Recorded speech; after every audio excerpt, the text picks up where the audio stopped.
I'm Dave Baker. And I'm Spandrew Spice. Welcome to Deep Cuts, the podcast where we pick a topic and walk you through the ins, the outs, and the nitty-gritty, so you can appear like an interesting and or idiosyncratic person at your next forced social function. Today's topic is...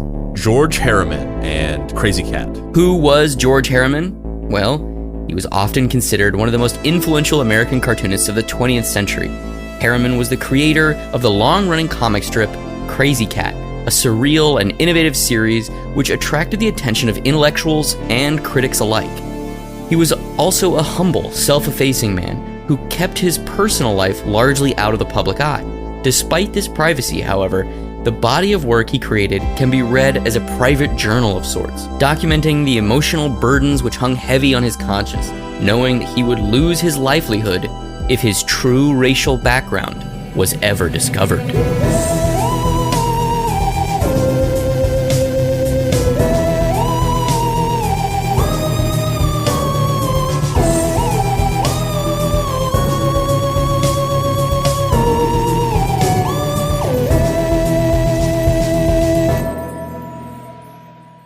Act 1. A Life in Black and White. Amongst the various characteristics which have come to define humankind, perhaps none are as ubiquitously revered or romanticized as our capacity for artistic creation. We, as a species, create a lot of stuff. It's practically the main thing we do aside from maintaining homeostasis. Everything we make can be seen as inherently artistic so long as there are other conscious beings around to reflect upon them. And viewing the world around us in such a way saturates our lived experiences with a certain, unmistakably human charm. The abundance of artistic output can, in some ways, be seen as a byproduct of all the other things that make us human. We are deeply social creatures with brains wired to observe, think critically, and communicate our way through any assortment of inputs we receive. Yes, these processes evolved to aid in our prolonged survival, but consciousness of this magnitude was always doomed to compel us to create things in other, more abstract ways. We absorb the culture around us like sponges and feel compelled to spit out our responses to and reinterpretations of said data. We make art to convey profound philosophical ideas or to make strangers in a podcast Facebook group laugh. And other times still, we create things in an attempt to make the complicated thoughts and emotions in our heads tangible when our brains or circumstances won't let us articulate them in any way. Nonetheless, it doesn't matter what you make and it doesn't matter why. The act of creating anything thrusts you into a dialogue with the culture around you. Your creations are inherently linked to a specific time, place, and the complicated web of influences which shape your specific perspective. Furthermore, all your influences represent a fragment of another person's story, all building upon one another in a conversation as old as time, at least as far as humans are concerned. Even if you don't consider yourself an artist or a creator of some sort, you might relate to the feeling of looking back at an old thing you made and, with so much time having passed, being able to see how exemplary that thing is of that particular era of your life.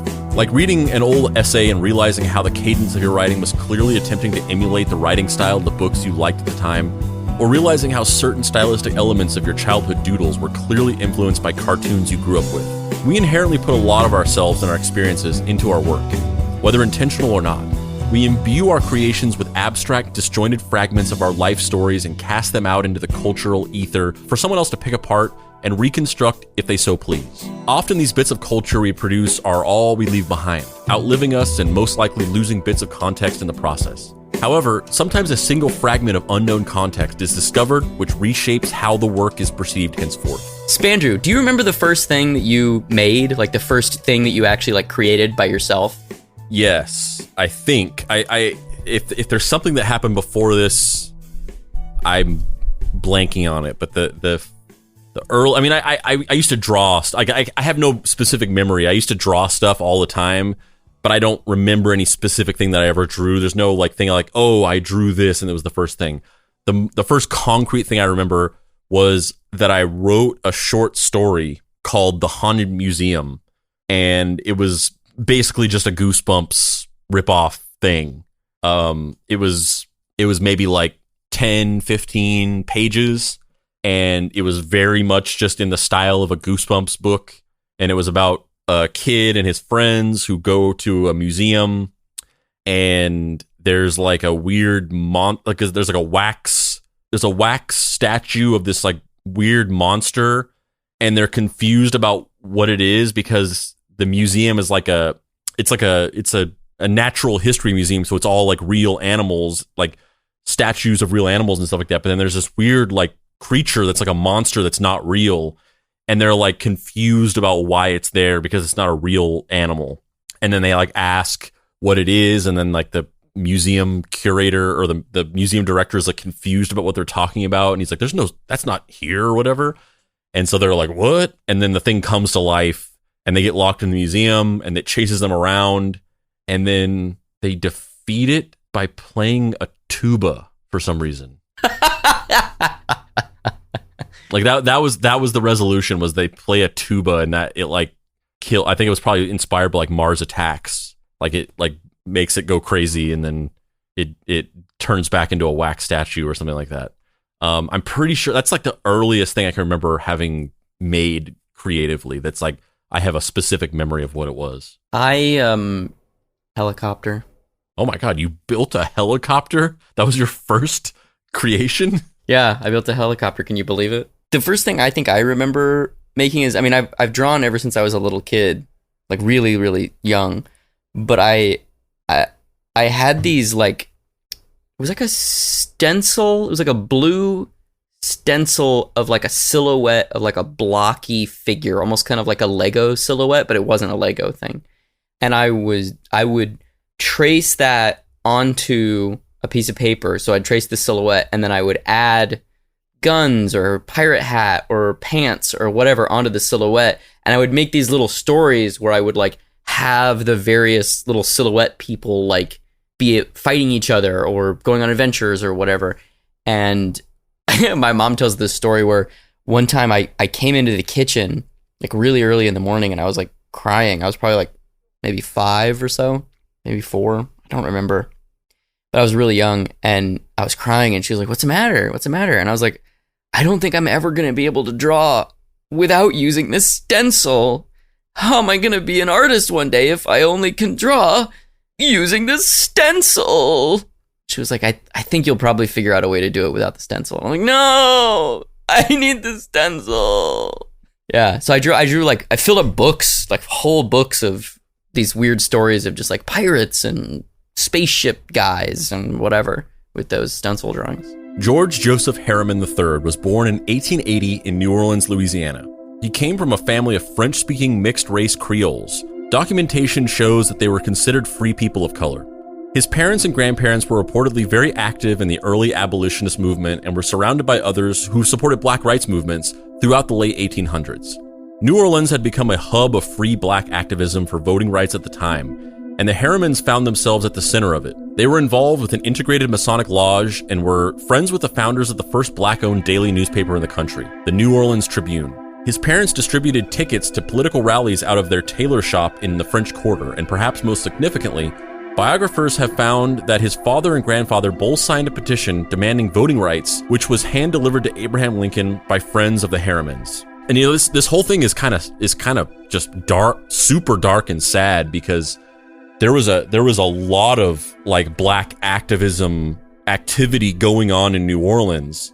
I mean, there was all over the country for sure, but like there was a lot of activity at this time in a pre-slave abolition United States. But the reason why was because, as we'll get into with George Herriman, is because these particular people of color in this area almost like had more of a privilege of like protesting and fighting for black rights and being black activists, because they were able to kind of pass as white, which is like incredibly, that's so fucked up. It's like you can, like, even then, even when you're like fighting for rights and slave abolition, you can only do it because people kind of think you're white. Nonetheless, George was still growing up in the post-Reconstruction South, a time of incredible violence largely on behalf of white mobs inciting racial skirmishes, which sometimes devolved into full-blown riots.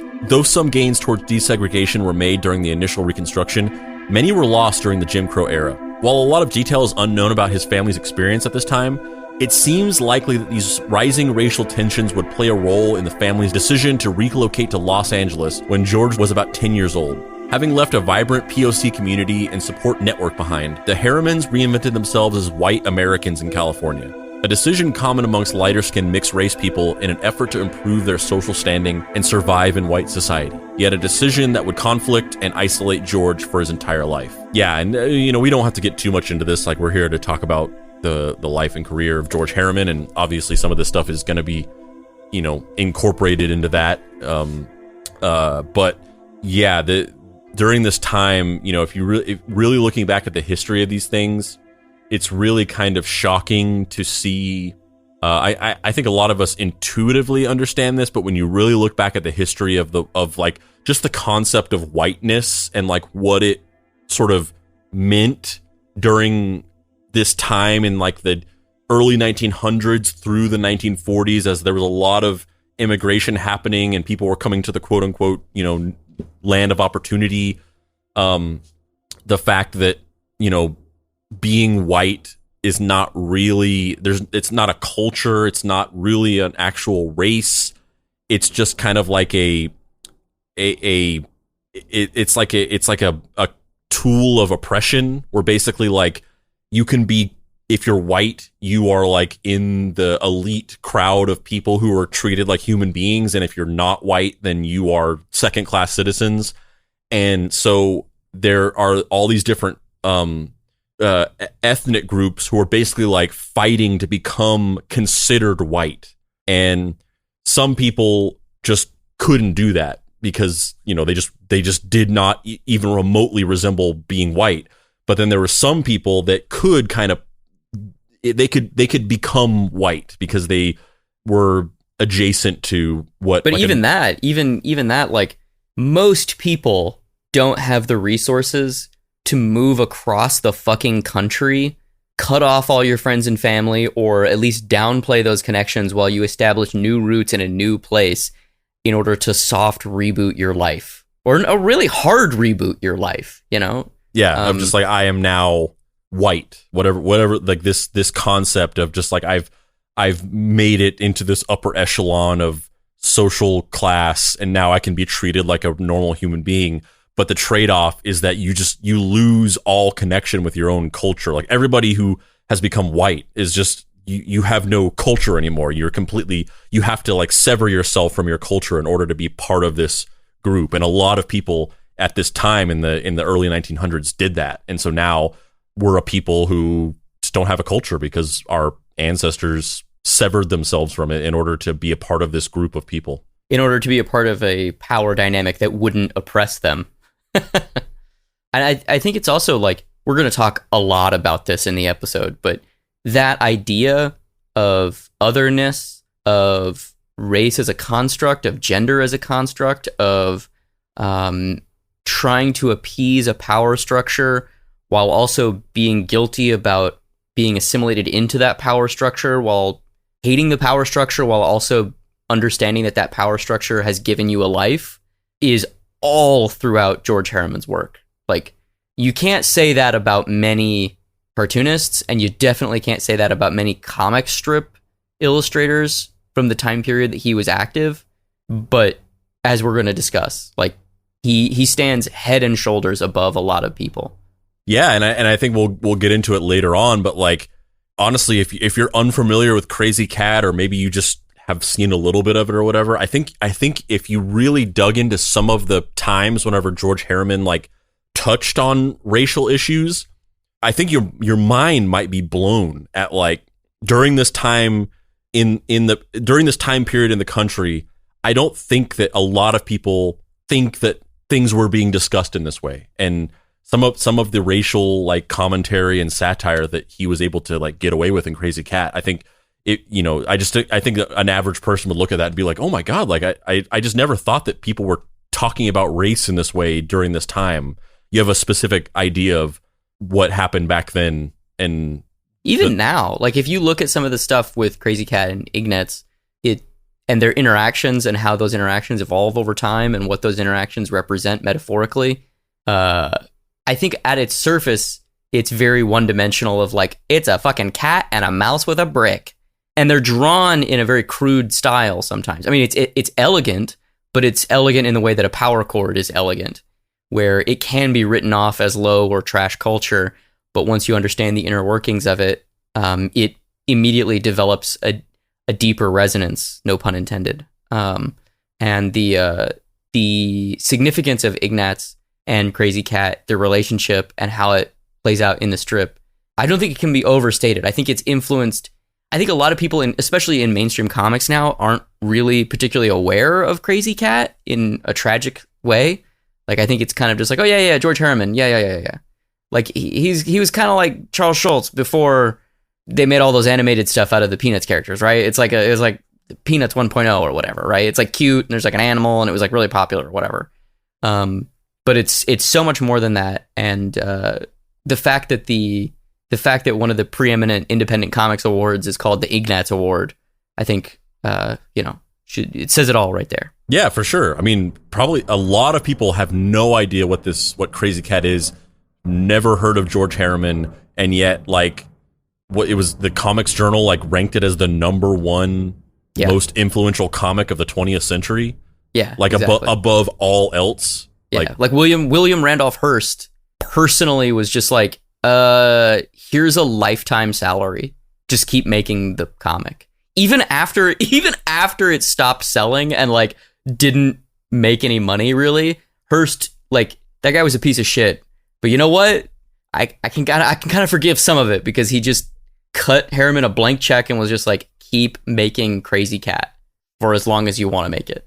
Skipping ahead in the story for a second, this is probably the best time to reiterate that all this was unknown to the public during Herriman's career. It wasn't until 1971, almost 3 decades after his death, that a sociologist by the name of Arthur A. Berger would...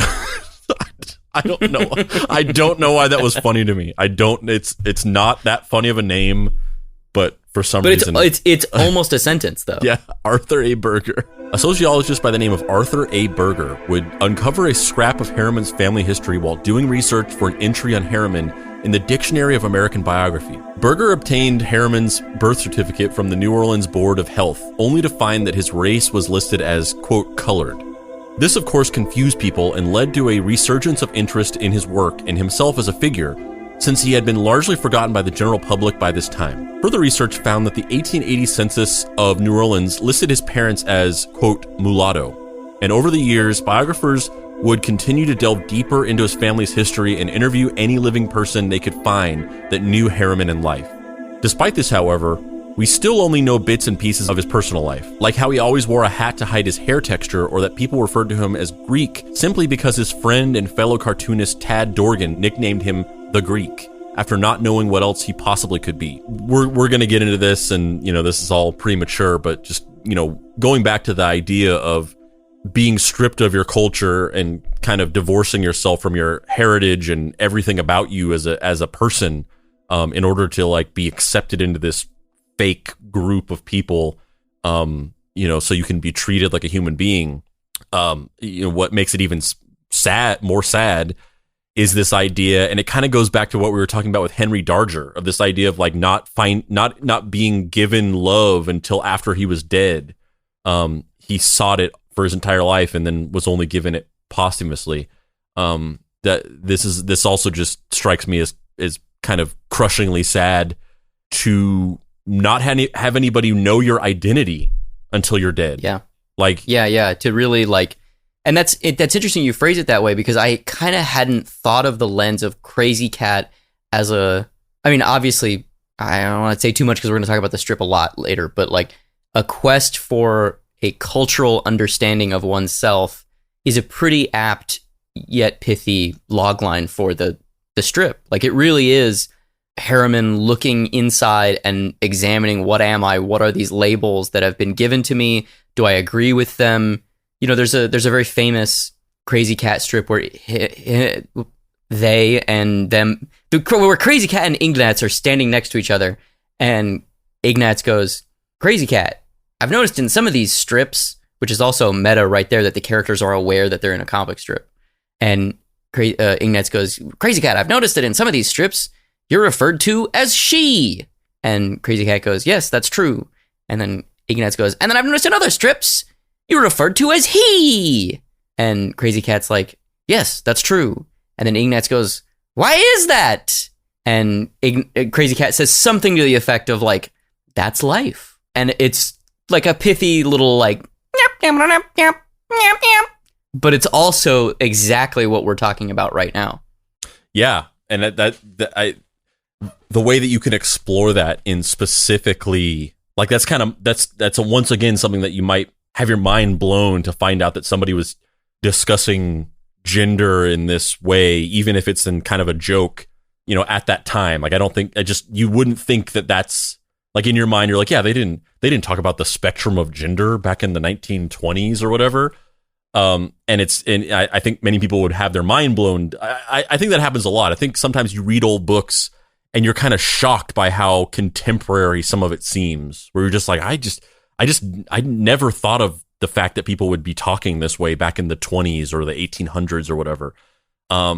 It's interesting that also I think a part of it is that then, and maybe even now, well, not now, because everything about this is so politicized that people would just freak out if they even sniffed any discussion of gender being discussed in anything.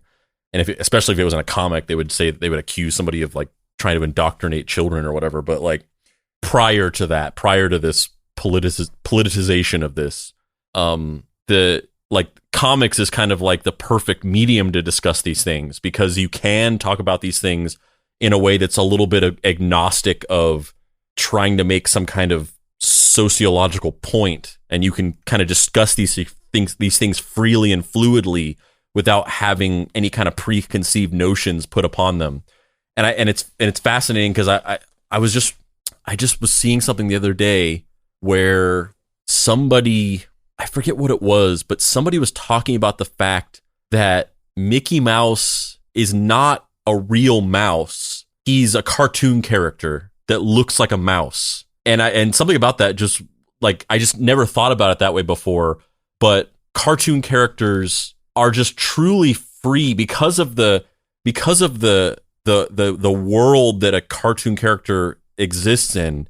They're completely free of any kind of rule or preconceived notion of what it means to be what they are. You make a movie and you have human actors, and no matter what you do, it's a person and they have some kind of particular identity, and there's a bunch of context and preconceived notions attached to that. So it's really hard to kind of like depoliticize a human being when you're trying to talk about something, or you're trying to convey something with a human body. And it's kind of the same thing with like a book or even like music. But like a cartoon character, it's like agnostic to any kind of preconceived notion. And in that way, you can kind of discuss anything freely in a way that's like truly. Which it's funny because I agree with you in a modern context. That's true. But I think that's only true because of the history of cartoon characters and how they come directly from minstrelsy and how they're deeply rooted in an American ideal of racism, and like, because all of that negative, almost traumatic imagery has been kind of like commodified, and then our culture tried to do away with it. So there are these weird little vestiges of things that are in cartoon characters that are directly related to minstrelsy, like specifically, I know you know this, but I'm saying it more. Yeah, the white gloves that Mickey and so many cartoon characters wear are because Walt Disney liked minstrel shows, and he thought it helped draw attention to the hand of a character, which made it more expressive, which made the audience key into it and understand what the emotions of the characters were in a way that was not just the facial expressions or the body language of the character. And I think because of the almost kind of like information matrix that cartoon characters had to be at one point, because they had to smuggle all of these horrific racist icons into the broader culture, and like wink, wink, nudge, nudge, like Steamboat Willie's just a mouse. He's definitely not a, small, diminutive blackface caricature that all of us white people are laughing at. He's a mouse, because that paradigm existed for so long. And now, thankfully, much of the racist baggage that a lot of those anthropomorphized cartoon characters, and I think that's another specific thing, is like, there's a difference between a character that is a cartoon or an animated character, and what I think, correct me if I'm wrong, you're talking about, which is an anthropomorphized cartoon character. A hybrid of a human and an animal in a caricatured, bizarrely anatomy featured way. I think that the fact that those characters worked as vessels for hatred and bigotry for so long have now, thankfully, that the negative energy of that is gone, but they still act in our cultural psyche as vessels for ideas that can be elaborate. Yeah, for sure. And it also makes it interesting, with everything that you just said, that, George Herriman, even back then, could take that and utilize it to actually discuss these racial issues in a way that, like, as I said before, I think would blow people's minds to see that being discussed in that context at that time. Yeah, 100%. In some ways, and it hadn't occurred to me right now, but in some ways, Krazy Kat is the anti-Mickey Mouse. They were kind of cultural contemporaries. They were around roughly the same time period, but Mickey Mouse was using these minstrel things to almost kind of like culturally sneak racism into the mainstream, where in a way that I don't think most people were even aware of, especially after the Steamboat Willie era. Oswald the Lucky Rabbit and shit, like, those are kind of a different breed, no pun intended, than Mickey Mouse and Friends, the animated TV show in the fucking 60s or whatever. It's a very different thing. It's evolved over those 40 years or 30 years or whatever. And I think Krazy Kat in some ways is kind of the progressive, like, oh, I also happen to think that cartoon animals are interesting, and I'm going to use some of the existing paradigm in a way that, like you're talking about, directly deconstructs those negative data points. Another blind spot in this story is how Herriman first became interested in art, or what his motivations were for pursuing art as a career. Nonetheless, what is known is that sometime after graduating from high school in 1897, Herriman sold a sketch of the Hotel Petrolia in Santa Paula to the Los Angeles Herald. This deal led to a $2 per week job at the Herald as an assistant in the engraving department. While there, Herriman would occasionally draw for advertisements and political cartoons, eventually moving on to comic strips. Then, when he was 20, Herriman snuck aboard a freight train heading to New York City, hoping his prospects as a cartoonist would be better there. And as this kind of alludes to, the fascinating thing is, as it said, he didn't have a history of, like, being into art, or at least that anybody knows about. Like, to go back to the Disney comparison, like, there's this mythology around Walt Disney of, like, growing up and his love for art and animation, and the fact that he wanted to be an animator since he was a little kid, and all these things. There's like all of this mythology around that, and, like, a lot of it is not true. I was just gonna say, most of which is just bullshit, and Iwerks did everything. It's not even. That's my point, though. Is, like, there's this mythology of him having this interest and these dreams and hopes, and it's interesting because that's there, and yet in reality he didn't actually really do the work. And yet with George Herriman, he had a daily comic strip that he drew a comic strip every day for like 30 years or something like that. And there's no evidence of him being interested in art before he sold this cartoon and became a cartoonist. I mean, that's true and untrue. Like, you don't just sell a sketch of a building to a newspaper like, I just fell backwards and spent 4 hours rendering this hotel. Like, I mean, I'm sure he was into art. My point is that there's no mythology around. Oh, it. Yes. There's no personal lore. There's no, like, when Jack Kirby was a kid, he was in a gang in Brooklyn, and then he said, "No, Roz, don't go with those gangsters. Come see my etchings." And then they went upstairs, and he actually did show her the etchings because he was a gentleman's. Yeah, yeah, like that. Yeah, it's just interesting to me that there's no mythology around this guy and his work in that way. Everything about him is just so low key. Like, it's like, but that's also by design, right? Yeah. Like, he's purposefully like, I just want to draw my comic. Don't pay attention to it. It's just about a silly little cat. I'm moving on. Don't pay attention to me. I'm wearing this hat so you can't see my hair. I'm just going to draw, oh, look, there's a little mouse and he throws a brick through a window. It's definitely not an indictment of capitalism. He's just a mouse. He snuck it. Yeah, his whole vibe was just like, I'm going to fly under the radar, and just one day people are going to look back and be like, oh shit, he did that? Yeah, totally. Living in a boarding house behind a shooting gallery on Coney Island, Herriman began searching for jobs with the major players in New York's publishing scene.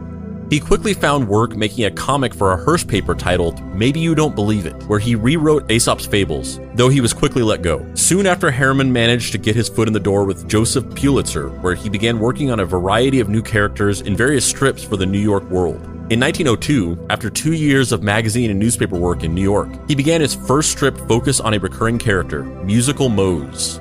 This is where we should mention that a lot of this early stuff is full of horrible caricatures of other races, as you might expect from political cartoons and comic strips of this time. The strip revolved around an African-American musician who would impersonate various musicians of other ethnicities to find work.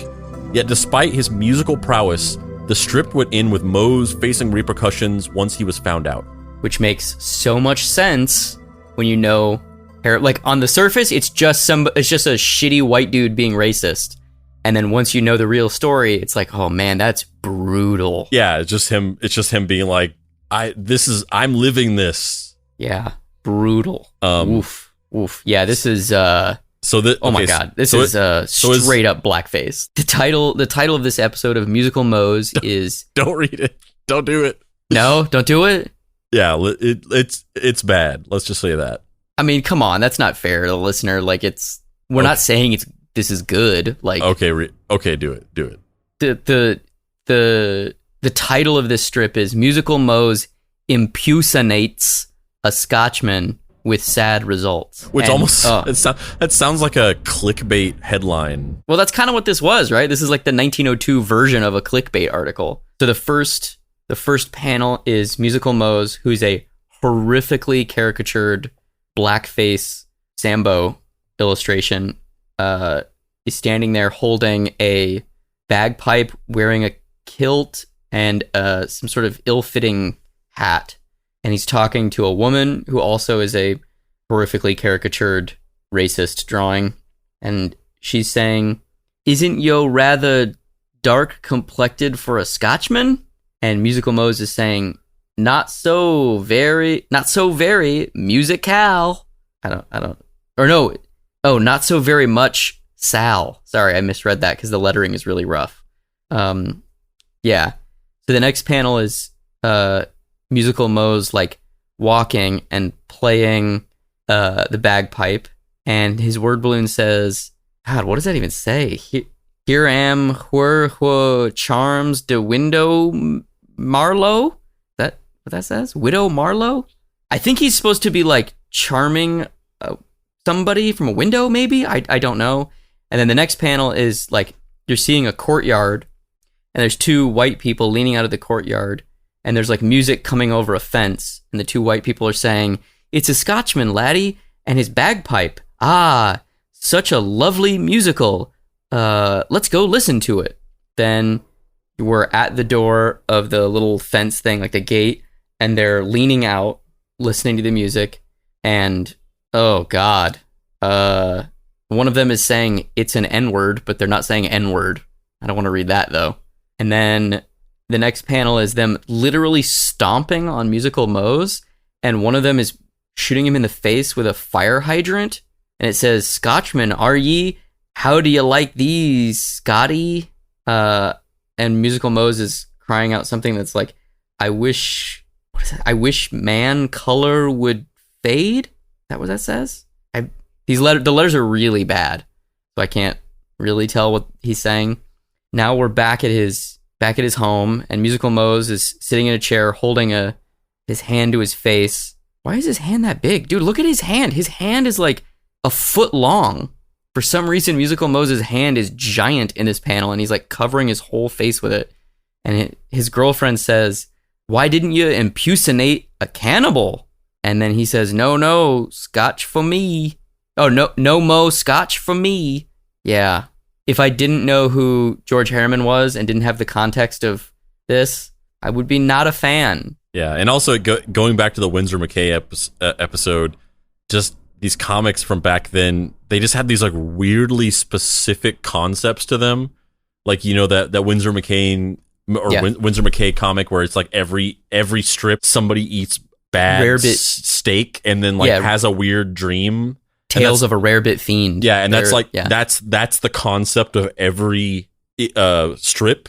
It's just so weird to me that like this comic was just like he impersonates a different ethnic musician. Yeah, I mean, it's fascinating on the level of understanding George Herriman's trajectory as an artist and as a person, because he's obviously working out his inner trauma, right? He's like, he is Musical Mose. He's a black man who has skin that's light enough that he can pass as white, and every day he's in an environment where he feels as though the people that are surrounding him who are his friends are going to turn on him because they might discover who the real George Herriman is. And that's what this comic is about, despite it being very harmful and negatively portraying this black man.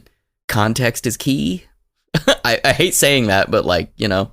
Well, I mean, it is very fascinating. I've never seen just like a blatantly racist piece of media that like informed so much about a person other than this person is racist as fuck.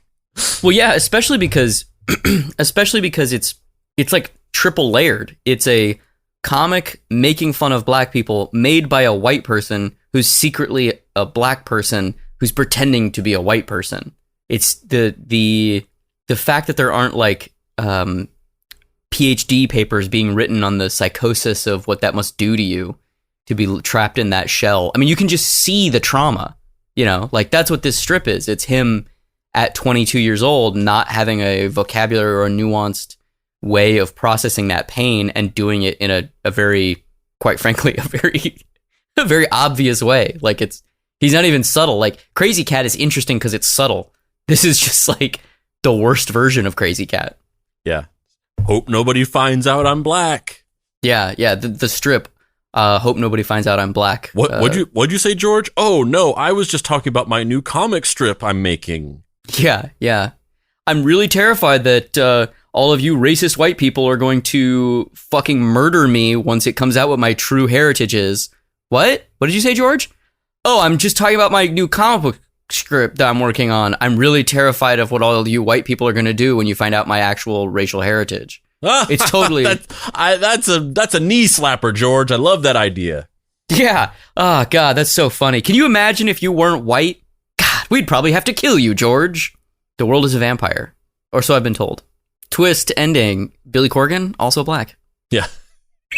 Or no, he's actually a vampire. He's actually a vampire. Oh, right. My bad. He's a vampire. Yeah. 2 years later, he came out with the strip Major Ozone's Fresh Air Crusade that ran from 1904 to 1906, which was an early success for him. The strip is similar to Winsor McCay's Sneezing comic. It's about a guy who is always in pursuit of the freshest air he can find, and then in doing so, he gets into various predicaments. Once again, just like a weirdly specific concept. Yeah, really. The other thing that's interesting when looking at this, you know, Major Ozone's Fresh Air Crusade is that other comic that we read, George Herriman wasn't using gutters. He was just making a single box and then drawing lines through it. And to make a comic really work, you need to have gutters, because that helps each image instantly communicate to the viewer. It's its own passage of time. It's almost kind of like those little, you know, if you're not a comic book person, a gutter is the space in between the panels, right? So it's a box, and then there's space, and then there's another box. And if you have interconnected panels that aren't separated by gutters, they read as one kind of like rapid fire image, as opposed to serialized concussive moments. If you have like a single image that's just interlocked with panels with, you know, the panels are just a single shape with a line through it, it doesn't work particularly well. And the level of illustration craft in this Major Ozone strip is just like leagues ahead of that Musical Mose stuff. There's light sources, there's what appear to be ink washes, panels that are actual like guttered each panel is numbered 1 through 6, which was a thing at that time, less so now, obviously, but it was more of a like, read them in this order, 1, 2, 3, 4, 5, 6. So the first panel of this Major Ozone's Fresh Air Crusade is him standing at a window and he's talking to a woman. It's a white guy with a funny like facial hair situation, big mutton chops, and a woman in a frilly dress sitting like knitting. They have some dialogue, which because it's not horrifically racist, I'm not gonna read it. Like it's fine. We all know what it is. He's there. He's talking about how he wants some air. He opens a window. A snowball flies through the window, smashes into a picture frame. Everybody in the room jumps, including a cat that's sitting next to the woman. And then the cat runs off. Major Ozone looks out of the window. A snowball hits him in the face. And then the next panel, like 15 snowballs are flying through the window, hitting him, pelting the wall and everything around him. And then the last one is the woman being like, I told you not to open the door or open the window, and he's closing the window because he just wants some fresh air, but can't get that fresh air. Yeah, you can really you can feel him just like leaning into this comic strip with his whole body, because it's just not horribly racist. Like the other comic, like, if you know, aside from the racism, like it just kind of sucks. Like it's not pleasing to look at all, and the story is terrible. It's a bad comic. Like this is not appealing in any way, even without the racism. It just looks like shit. And then this is just like such a major improvement that you can just see him being like, oh, I'm gonna act like I don't feel ashamed with every line that I draw, so I'm actually gonna like put some effort into this. Well, also he's like, you know, older now, right? I mean, of course, 25. Of course, it's because he improved, but you can almost feel the energy of like, I don't feel like I'm betraying every molecule of my body with every pen stroke. So the next strip that we're going to look at is another Major Ozone's Fresh Air Crusade, which was published in the Newark Advertiser, September 29th, 1906. And this one is a full page strip. It's not just a 6-panel or a 3-panel strip. It's like a newspaper broadsheet style strip. So he was moving up in the world, right? And the title masthead is a little Major Ozone sitting on a like piece of wood floating in the ocean, and he's saying, "This air is great." So then the next panel is Major Ozone on a ship, and he's talking to a guy who works on the ship, some sort of sailor guy, and they're having some sort of conversation. The ship lurches to the side, you know, because the waves are knocking it back and forth, and Major Ozone flops out of the bed, getting tied up in his blanket. And then the next panel is him rolling down the ship's deck, and we see in the corner of the panel a horrifically racist Sambo-style drawing of a man coming out of the lower decks, and he says, "Oh, for the sweet land of Jericho, what am it?" I don't understand that like horrifically. It's obviously racist slang, but I don't even. It's 100 years, more than 100. It's 114 years removed, so I don't even really understand the caricature other than it is racist. And so Major Ozone is like flying by him, and then Major Ozone is going down the steps. He's like rolling down steps into the hold of the ship, still wrapped up in his blankets. And now he's rolling into the lower bowels of the ship where there's coal everywhere.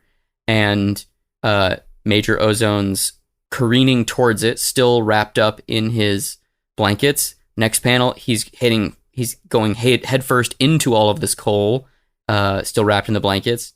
Next panel is a bunch of the sailors finding him.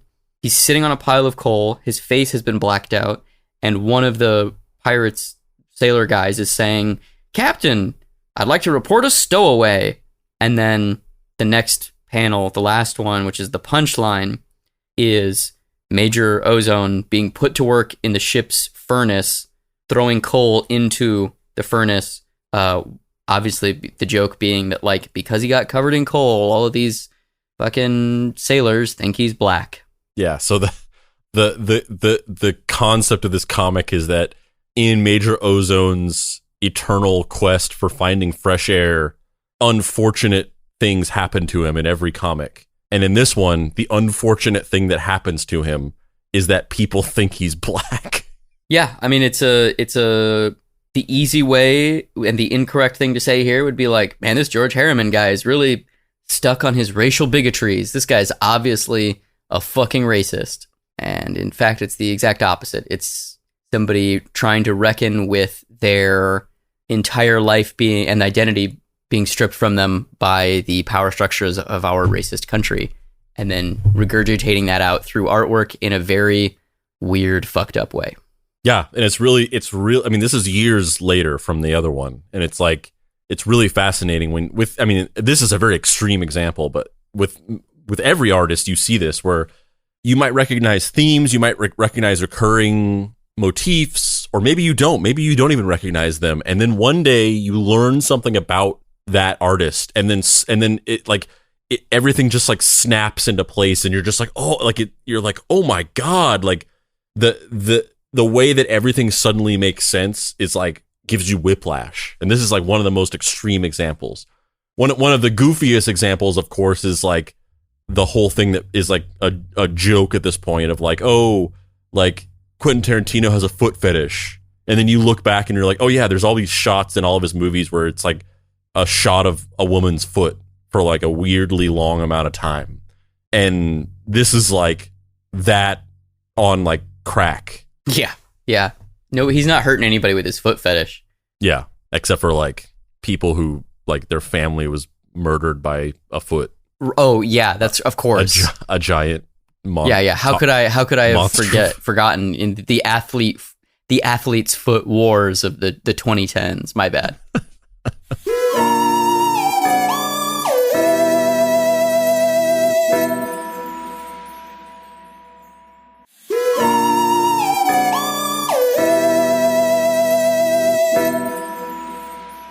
Act 2. Compelling characters in Coconino County.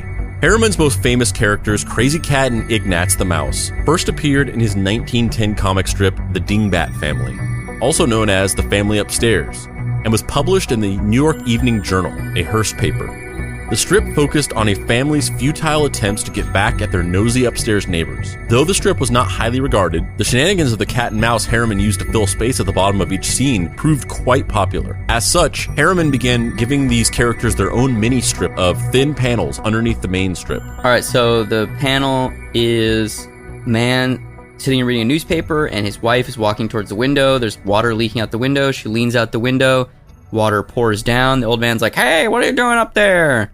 Then a potted plant comes down, smashes him in the face, and then the last panel is a young boy coming down there and being like, hey, Dad, the boy who lives upstairs just blacked my eye. And in the foreground of all of those, there is a little mouse and a little cat just like sitting there kind of playing with each other. Like the mouse like hits a little ball towards the cat, and then he picks it up and he throws it and it hits the cat in the face. And then the last one is the cat like looking at the viewer like, ow, that hurt. It's funny to me that anyone would know that cat and that mouse, which are microscopic drawings, have names. Yeah. It's like a little like Easter egg, or like it's like a little bonus thing that you could either like pay attention to or not in this comic. Yeah. And then in this next one, it's basically the same idea where the family is running around a house doing, wacky antics, but now the bottom, just like an actual attached comic strip with 1, 2, 3, 4, 5, 6 very small, thin panels with these very tiny drawings all running across it.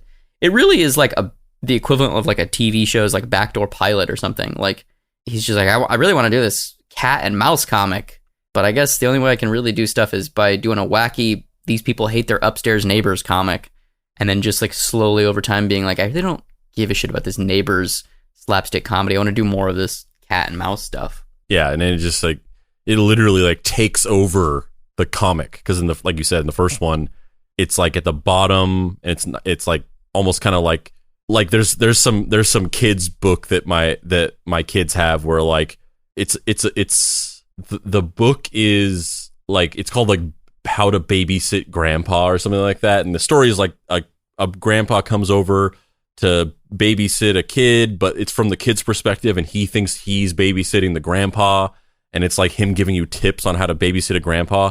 But then, like, if you notice in the illustrations, there's like this little side story happening where there's these little mice in the house, and they're trying to like kill the grandpa. But it's like a thing that you just have to pay attention to, and you notice in the background. And that's how this is. And then in the second one, it's like its own thing that's like actually literally taking up more space of the panel, and it's like carved out its own little space and drawn focus to itself by becoming its own little mini panels. And then, basically after that, it just becomes the whole comic. Also during this time period, George Herriman, like, he was working for the newspaper doing these strips, but he would also do illustrations of like political stuff that was happening at the time. And he did a bunch of strips lampooning the kind of hysteria around interracial boxing, which at this point was like a big deal because it was like only white boxers should be able to box because racism, black people aren't fucking people or something. I don't, whatever, you know what I'm saying? Like it, but he did a bunch of illustrations and comics adjacent work that was all about boxing hysteria and sports racism at this time as well. Only white people should be able to punch each other with gloves on. In July of 1912, Herriman had the less than popular Dingbats leave town on vacation, allowing Krazy and Ignatz to take over the strip entirely. For the duration of the Dingbats trip, the strip was even retitled Krazy Kat and I, Mouse. Or is it? It's not a very particularly good title. Yeah. I kind of love that though. Like it is just the backdoor pilot like you're talking about. Like it goes from their like little background details in the comic to like they get their little like almost like sub comic within the comic, and they have their own panels. And then in one strip they're just like, all right, the family's going on vacation and they're gone now. And then it just becomes those characters. Very silly. It's very silly. Finally, after playing with these characters and their place within this universe for nearly 3 years, Herriman managed to get the green light for a completely separate Krazy Kat daily strip to be printed in various Hearst newspapers across the country, beginning in 1913. These early strips ran vertically down the left margin of the comic section and followed this format until 1920. Along the way, these early vertical strips had gained enough praise for Krazy to receive a full page on Sundays starting in 1916. Though due to pushback on behalf of editors who found the strip too strange and difficult to understand for the comic section, these full-page comics will be placed amidst articles in the art and drama sections. And that was kind of, I guess apparently like the Krazy Kat as it evolved and became its own strip, it like almost existed like outside of the context of the Sunday comic strips or just the strips in the newspaper at all.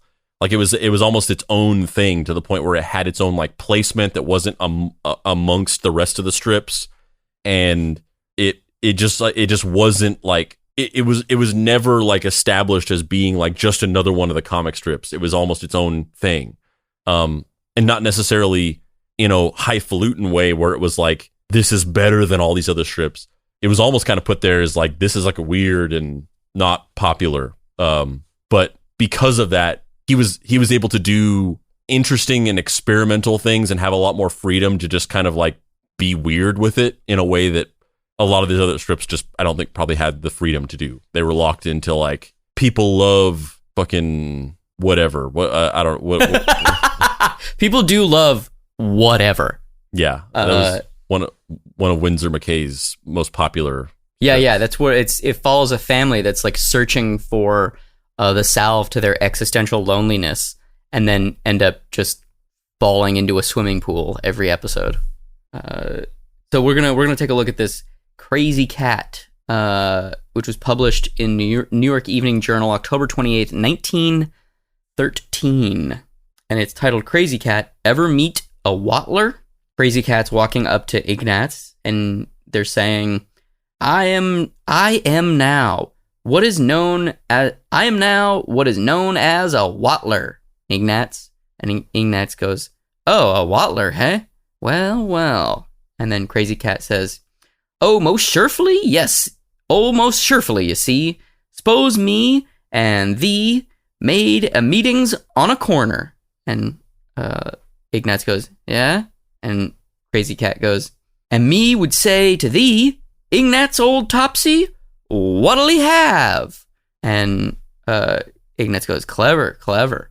And then Ignatz is Krazy Kat's kind of leaning back, kind of self-satisfied, and they're saying, thee would say, I'll have a nuts Tuesday or sodas, or I'll have nuts Tuesday or a soda's water. If you're unfamiliar, Krazy Kat speaks in this kind of like weird broken language, which we'll talk about in a second, but it's a little difficult to read out loud. And Ignatz says, exactly. Then Krazy Kat says, then me would retorque, sure, go ahead. Sure, you see, got my permissions. And then Ignatz is like jumping to the side and going, ooh. And then the final panel is Krazy Kat flying through the air, and the word balloon it's like he's being punched or something, and he's like flying through the air, and the word balloon says, Snow Flynn Watlin with that fool mice. I don't know what that means. I have no idea what the fuck that comic strip is about. But let's talk about the way Krazy Kat speaks for a second. That strip specifically was not a great example of the genius of Krazy Kat. There are a lot of really good ones. That one, don't know what it means. But in the context of the time, Krazy Kat's speech pattern, I think, was read and understood in a more kind of like cute, the equivalent of what you see online now where people make videos of their dogs or something, and it's like, what is dis? And the dog is saying like, what is this? But dis is spelled D-I-S. Yeah, or it's like, I can't have cheeseburger, or like, yeah, if I fits, I sits. Yeah, definitely. So it's definitely like supposed to be in that lineage of kind of cutesy talk. But once you understand Herriman's racial background and the kind of unofficial theme of Krazy Kat being this identity or examination of self in a context of a larger power structure, it's very apparent that he's mimicking and or deconstructing and or satirizing the way people view the speech patterns of Black people at that time.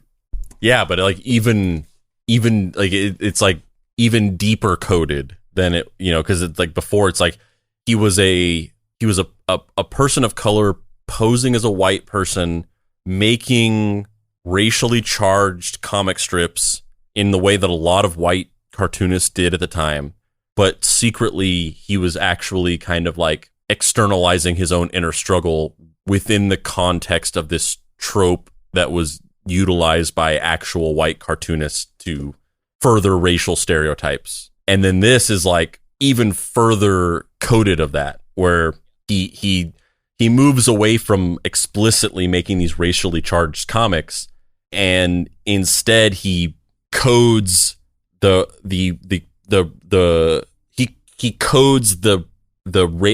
racial character, the himself as a person of color, even deeper into just being a cat that kind of talks in like a kind of funky way. And so it's like a layer deeper of like metatextually commenting on the fact that he is hiding within this identity. And like, hold on, there's a plane going by. Like, do you see? Is what I'm saying making any sense? Like, yeah, absolutely. He was sort of like being so overt about it. Like, if you read those comics and you're like, oh my god, like this is so over the top in the way that he's like he's being so ham-fisted about like telling on himself, basically. Yeah, once you know, I mean, I think that's the reason why so much of his work was reappraised critically once his racial background was discovered, because it is so on the surface unsubtle, and then once you have that secret key, you're like, oh fuck, that's what it's about? Yeah. And then Krazy Kat is almost like within the context of his body of work, he goes even further into hiding and like removing himself of the context of his ethnic background, which is super fascinating. So admittedly, I'm not super familiar with Krazy Kat. So I know of Krazy Kat. I have academic knowledge about Krazy Kat and not that much at that. So I can't really comment on this, but like, when was the first time that you read Krazy Kat, and like to the point of what we were just talking about? And I think that in reading about Krazy Kat, I see this common theme with a lot of people where they're basically like, yeah, I didn't fucking understand this comic at all when I first read it. So I guess like, what was your experience reading the comic for the first time? Did you understand it? No, I did not. I did not like it at first. When did you start understanding it? Like, what was your evolution of like beginning to appreciate this comic? I first found it in either junior high or high school because of the Comics Journal. I read some big breakdown of it, and I was just like, "Oh, this sounds interesting. What is this?" And I got some collection. I don't remember if that's when if Fantagraphics was doing the Krazy Kat collections, or if it was before that. I'm not sure. I was kind of dimly aware of Krazy Kat in the way that I was aware of like the Yellow Kid or any of those kind of like turn of the century, Tales of a Rarebit Fiend, Lil Nemo, just like the in air quotes comic strip classics. But I wasn't really a comic strip person. Ironically, because I got into comics through comic strips. I read them in the newspaper all the time when I was a kid. But I didn't really get into comic strips until a little later. And quite frankly, I don't really like the comedy comic strips as much as I like the like action adventure serial ones, like the Phantom, Secret Agent X9, the kind of Alex Raymond stuff, Flash Gordon.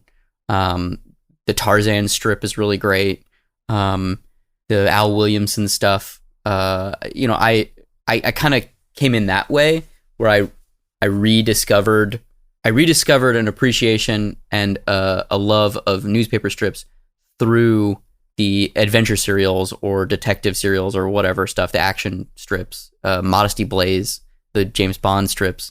And then around that time, read that big piece in Comics Journal, found a collection, I think at Bookman's or something, and I read like half of it and was just like, what the fuck is this? I do not get this at all. Like, this is hard to read. The lettering's bad. I don't understand why people say these drawings are so good. They fucking suck. I don't get this. Maybe I was just too much like, fucking Brian Hitch is the man or something, I don't know. I went back and revisited it maybe when I was in college, maybe a little after then. And I connected much more with it then. But I think I also started reading the later stuff. I think I started in the collection that I had was like stuff from early-ish in the Krazy Kat run. It wasn't the Dingbats stuff where they were just in it. It was the Krazy Kat solo stuff. Or at least that's my memory, we're going back to fucking junior high here. And the stuff I found, the stuff I ended up reading later, I enjoyed much more, but I still didn't really connect with it until I read I don't remember if it was Comics Alliance. It was one of those kind of 2000s explosion of comics journalism sites. Somebody did a huge breakdown basically on a lot of the similar themes that we're talking about here of, reappraising Herriman, his racial background, how that fit into the book. Like, I didn't know any of that stuff.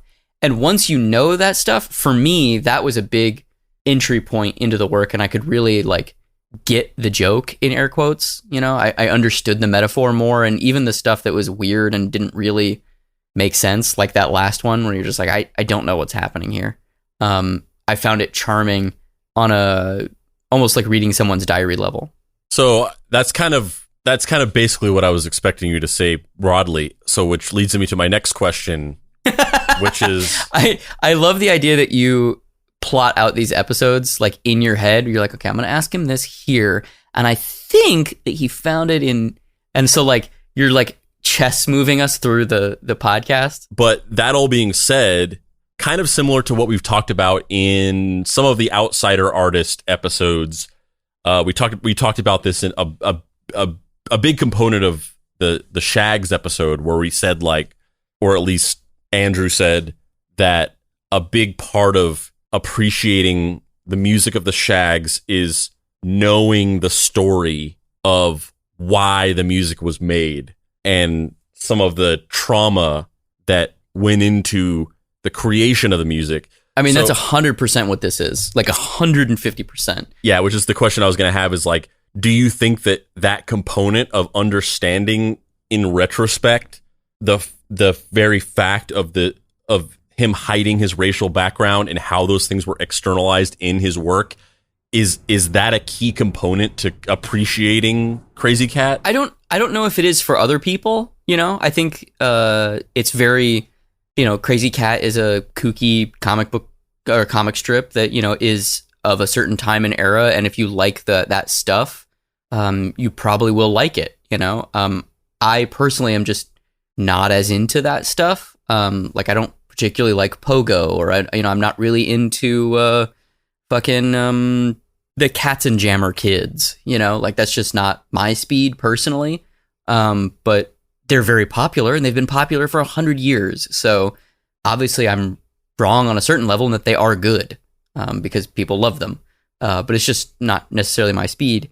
And that's kind of what Krazy Kat had fallen into me, or the in my head. That's kind of where Krazy Kat was for me, where it's like, oh yeah, it's like Cats and Jammer Kids or Little Nemo. I mean, Little Nemo is a little bit more interesting to me because it's so formally inventive, but it's racist, and I don't know, like the early stuff, especially Rarebit Fiend, where it's just kind of like, and then he wakes up and he's like, oh, my stomach. Like, I'm like, it's not really for me, right? It's just not what I'm interested in.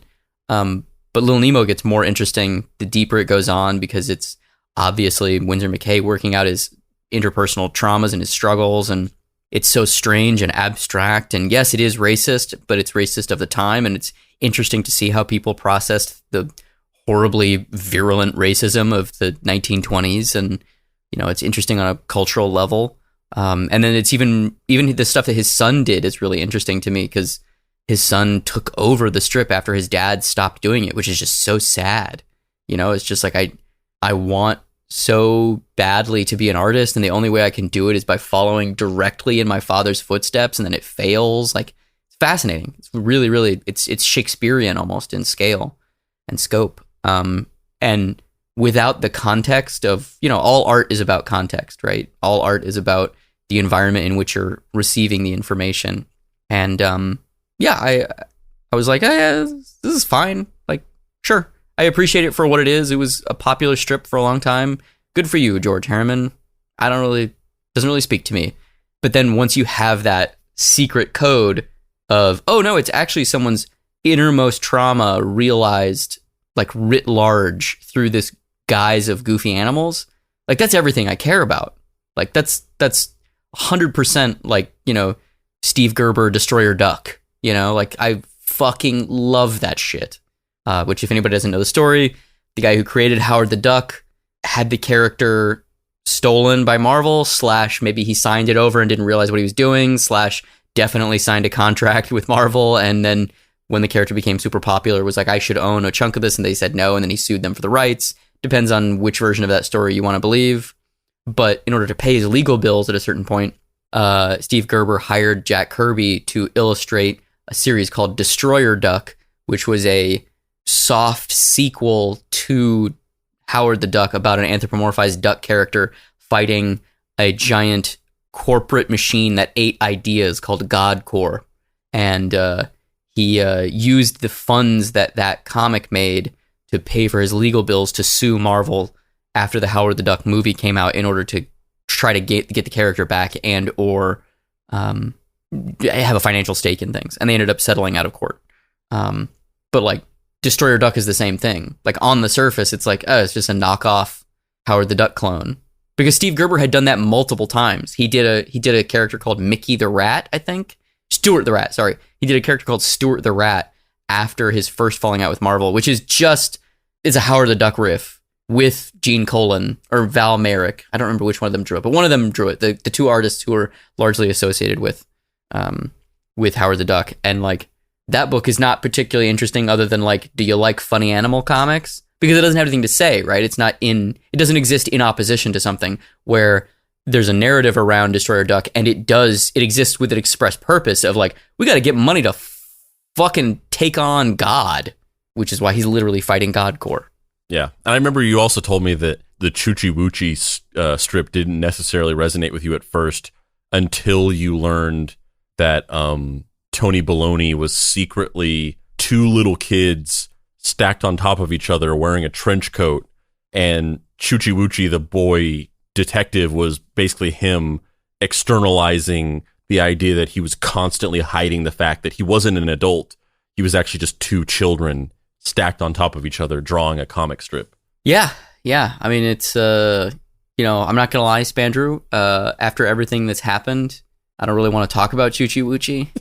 Yeah, I mean, there's added context on top of that not only did that happen, and not only did that become your favorite comic strip / adventure serial / action television show of the 1940s, but also the real Choochie Woochie ended up becoming a multidimensional time beast that murdered your best friend. Yeah. And, it's a little hard looking at the face of my best friend every day just with an eye patch. It's a little hard. Yeah. But I think ultimately it all just it just gives it that more context, just more and more.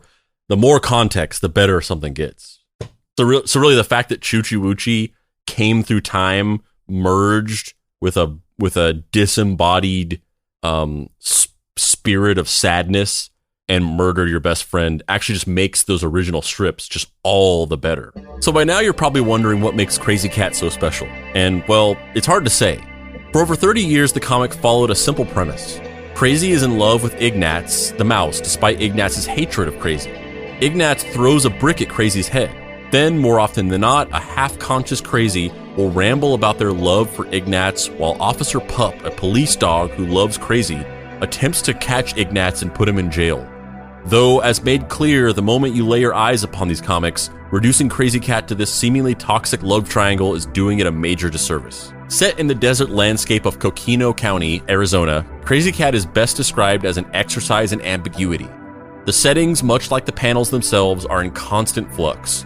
No two panels share the same background, and no two pages share a particular layout. Bill Watterson, creator of Calvin and Hobbes, described this dreamlike landscape as a pure and completely realized personal vision. But the strip's inner mechanism is ultimately as unknowable as George Herriman. Nothing in Krazy Kat had a supporting role, least of all the Arizona desert setting. Mountains are striped, mesas are spotted, trees grow in pots. The horizon is a low wall that characters climb over. Panels are framed by theater curtains and stage spotlights. Monument Valley monoliths are drawn to look more like their names. The moon is a melon wedge, suspended upside down, and virtually every panel features a different landscape. Even if the characters don't move, the land is more than a backdrop. It is a character in the story, and the strip is, quote, about that landscape as much as it is about the animals who populate it. So a couple things here. I think we haven't discussed this aspect of it yet. We've really mostly been talking about the sort of like postmodern aspects of the comic and then the subtext of it. But just what's being described here, the way that the sort of just surreal nature of the comic, like the one you were describing earlier, even though we basically said like we don't understand what's going on in this, something that's maybe lost on the audience because they're not reading it is like it really reading that comic and reading a lot of these Krazy Kat comics, like it feels like you're just in a dream, and almost in a way that's like a little different than Winsor McCay. Like the Little Nemo comics are like maybe I don't know if this is a good comparison, but Little Nemo is Inception to Krazy Kat's David Lynch. Haha, solid. Like, yeah, totally. Like Little Nemo is like, we're in a dream. Look at all this crazy dream stuff happening. Like there's beds that are walking, and like it's like somebody trying to make like a trippy dream-like sequence. Whereas Krazy Kat strips feels like you are in a dream in the way that like Eraserhead feels like you're in a dream. Whereas in Inception, it's like, this is supposed to be like you're in a dream. I don't know if that makes any sense. But well, no, because like, no, I think what you're saying is exactly right. Like Inception is literally about going into dreams, and they're the most boring. Just life is like real life, but you're in a dream. Like it's a dream, and then like name weird only. stuff happens. Like, but it's like purposely weird. It's like, yeah, but it's not even that weird. This it's city folds over. Isn't that trippy? Like, it's stuff like that. Yeah, but that's still even in its abstractness, it's still bound by the laws of reality. Where you know what it's like when you're in a dream. Sometimes you're looking at a wall and you're like, that wall is my mother. Yeah, you know, you're just like, what? Or you're like, you're in a house and it's your house, but it's not actually your house. Stuff like that. Like you wake up and you're like, that wasn't my house. But in the dream, it was my house. Yeah, or like, I'm eating soup, but this soup tastes like French fries. And I know that those French fries were actually children. You know, where you're just like, this doesn't have any earthly... It's existing in a pure metaphorical state, not in a metaphor bound by the laws of reality. And there's no continuity. Like, yeah, totally. You can literally just like be in a place and then like you're in a different place without any transition, but it's completely normal to you in the dream and you don't think anything of it, and it feels like it has continuity. And only when you wake up are you like, oh, that was weird. And that's what the Krazy Kat comics seem like, and especially because of the setting of these sort of like Arizona desert landscapes where like sometimes the characters are tiny against like these big backdrops. And they're just having these like abstract conversations, and there's no continuity from panel to panel. They're just in different locations, and conversations will just like happen like across just random transitions to different areas. It just has this surreal, dreamlike feeling to it. You know what it is? It feels like Adult Swim, but like 100 years before Adult Swim existed. Yeah. And also there's like this aspect of like it feels dreamlike, but then also like there's certain aspects of it that make it feel like they're on stage and it's like a play, because like things will kind of look like a stage sometimes. Like the moon looks like it's just like a fake moon that's like, you know, like a stage prop. It's like hanging up in the sky by a wire or something like that. And it kind of reminds me of like Super Mario Brothers 3. Like if you ever played that game, like the game starts with a curtain opening, and then the characters run in, and then the whole game, like the platforms that you jump onto, they're like these blocks that have like screws or like rivets in the corners of them, almost like they're just big like facades that are just hanging on a backdrop. And the curtain opening in the beginning of the game, it gives the whole game this context that the whole game is actually a play on stage. So whenever you're playing the game, you're actually acting in a play, and it kind of has that feeling to it. And also, I feel like this is something else that you got to comment on, the fact that not only does this comic take place in Arizona, but also George Herriman loved Arizona, and like he would like go there, and I think he lived there like part of like he was like a snowbird basically, and he would go live in Arizona for parts of the year, and he just loved Arizona. Yeah, I don't get it, man. I mean, it's funny to say that I don't get it when so many of my books feature Arizona in some way, but they feature it because that's what I know how to write about, because I don't like that place. Not because I'm like, let's celebrate fucking Arizona and the amazing things there. Yeah. I mean, I can't say that I've ever been compelled to write about Arizona. Yeah, I wish I could say that I hadn't been compelled to write about Arizona, but that's more of therapy, exercising those demons, baby. He has a house here in California too that I think is like, maybe it's up in the Hollywood Hills. I don't remember where it is, but it's like, I think it's like for sale. Like I think it's or at least it was like prior to the pandemic. And it's like like a Spanish casita or whatever, where it's like a mansion, but it's like all these kind of, adobe buildings and stuff. And I'm like, is it weird to just go to that rich person's house that owns it now and be like, can I just see George Herriman's house? Can I just see the house? Can I just see the house? Can I walk around in your house because of a cartoon cat? The Arizona desert had long been Herriman's safe space. He went every summer he could for however long he could. He befriended local First Nation people who taught him about the landscape and the significance held within its beauty. The desert was his second home and place of meditation. Krazy Kat became a tangible extension of these meditations, a visual outpour of the mess in his head, a place where his innermost thoughts could act out their lives as characters in the safety of the desert. Though many strips were simple, endearing, and focused on the sort of slapstick gags you would expect from a cartoonist, others were intense meditations on the complexity of Herriman's own interpersonal relationships in a nation heavily stratified along racial lines. Pains and passions of all kinds were explored through these absurd characters and acted out in fantastical landscapes. Though melancholic at times, it seems clear that Herriman was constantly attempting to find beauty amidst the social complexities of his reality. Perhaps this sentiment is why so many artists and poets over the years found solace in his work. Yeah, I can remember one strip that I was like the one that I read where I was like, oh, maybe I do like Krazy Kat, where it's Krazy and Ignatz in the desert and they're walking along having this conversation, and I don't remember what the actual strip is about, but the last panel is them sitting on like a hill watching the sunset, and they're basically saying like they're supposed to be looking at this like a beautiful sunset, and Ignatz says something to the effect of like, life is suffering, and that's like the punchline of the strip or whatever. And I was like, this rules? Like I didn't realize that this was going to be this dark. I'm into it.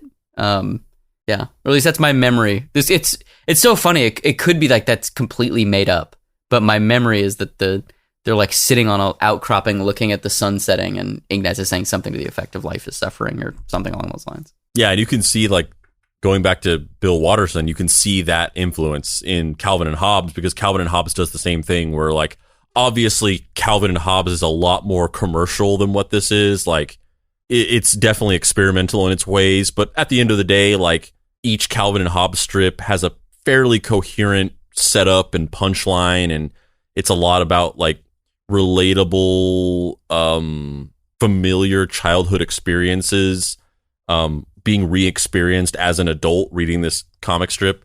But then there are just these sort of like random sort of meditative moments in Calvin and Hobbes that are kind of like that, where it's just like the comic just like takes a break from the formula of Calvin and Hobbes and just like gets super existential.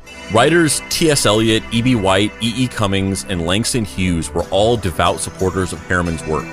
Dr. Seuss has stated that he grew up a fan of Krazy Kat, and Charles M. Schulz, creator of Peanuts, once said, "I always thought, if I could just do something as good as Krazy Kat, I'd be happy." This praise was reciprocated by critics in Herriman's time as well. In his 1924 analysis of pop culture, The Seven Lively Arts, Gilbert Seldes called Krazy Kat the most amusing and fantastic and satisfactory work of art produced in America today, stating that Mr. Herriman, working in a despised medium without an atom of pretentiousness, is day after day producing something essentially fine. Which, I'm sure in the language of 1924, essentially fine is like really good, but essentially fine is like... In modern context, that just sounds like, he's like, yeah, it's okay. Like, yeah. It is rich with something that we have too little of, fantasy. It is wise with pithy irony. It has delicacy, sensitiveness, and an unearthly beauty. The strange, unnerving, distorted trees, the language inhuman, unanimal, the events so logical, so wild, are all magic carpets and fairy foam all charged with unreality. Through them wanders Krazy, the most tender and most foolish of creatures, a gentle monster of our new mythology. And so here's the comic that I would say really exemplifies what Krazy Kat is, even though it's one of the rare ones where no bricks are thrown. All right, so in the first panel, Krazy Kat is sitting underneath a weird abstract tree with a pillow and a blanket, and there's a thing falling from the sky that looks like a star, and there's a caption that says, "A star falls, a little star, just a baby star. Una estrelita cieda? Right there at the bottom. Una estrelita cieda? I have no idea. Number 7, baby. Okay, well, it doesn't matter. So it's Krazy sitting there. And also at this point, like, Krazy's design has been solidified. So now it's like Krazy really started out as like a cat, like definitively a cat. And now the design for Krazy Kat is this weird cat-human hybrid, but not in the cutesy way that you would expect it to be. It has like a human nose and almost like a face with stubble and cat ears and an all-black body, which is, again, interesting in the context of Herriman because this Krazy Kat character has an all-black body and a white face, like a Caucasian-looking face. Yeah, and it kind of goes back to... Number one, it goes back to the Sam and Max episode where we were talking about how like Max ends up being this thing that's like not quite a rabbit. He's just like a weird rabbit-esque unidentified creature. And it goes back to what we were talking about before with the whole like Mickey Mouse isn't a mouse, it's a cartoon character that looks like a mouse. Where yeah, he's no longer a cat, or he's no longer anything specifically. He's a visual representation of George Herriman's inner turmoil. And so the star is kind of falling to the ground. Krazy's waking up. Krazy dives, catches the star in their hands before it hits the ground. Then Krazy's like looking at it in this kind of like intimate way where they're kind of like examining the star for a second. Then they're looking up at the sky, like wondering like, where did this come from? What's happening? Then the next panel, they've put the star on the ground and they're taking the pillowcase off of the pillow that they were just sleeping on. They're dumping out the insides of the pillow, the like contents of the pillow. So there's now a pillow, and then they're fanning a pile of sticks that have been lit on fire with the pillowcase, and the star is next to the fire. And then they're using the fire with the pillowcase and a makeshift sling to put the star in the sling and use the heat from the fire to make the pillowcase elevate like a hot air balloon. Next panel, the pillowcase air balloon is floating up into the sky. Then the next one is Krazy Kat sleeping on their de-pillowcased pillow. Ignatz is walking up to Krazy, and the pillowcase is now falling back down to the ground. And then Officer Pup is walking up to them, and Officer Pup is saying, "I'm back home and happy. Thanks." Is he referring to Ignatz as Twinkie? Well, he's like reading a note that was. That's what he's supposed to be doing. Yeah. So okay. That wasn't clear to me at first. So Officer Pup is reading a note that they've pulled out of the pillowcase, and it says, "I'm back home and happy. Thanks. -- Twinkie."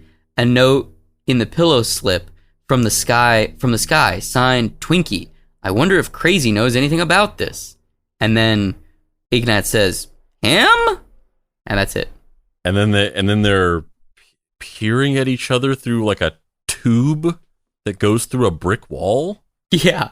I think that's more just like a decorative illustration. Yeah, this is fucking weird. But it's like, it's sad though, right? It's like, there's this star that's fallen from the heavens, and Krazy put all this effort into putting it back into the sky, and then it writes this little thank you note, and nobody believes that he would do it, because why would Krazy do that? Krazy's just a fucking sleeping cat, you know? Yeah, really, really surreal. And yeah, well, it just, I said it before, but I think reading this, you would just not ever think that this, it feels surreal and experimental in a way that you would not place in that time period. Yeah, completely.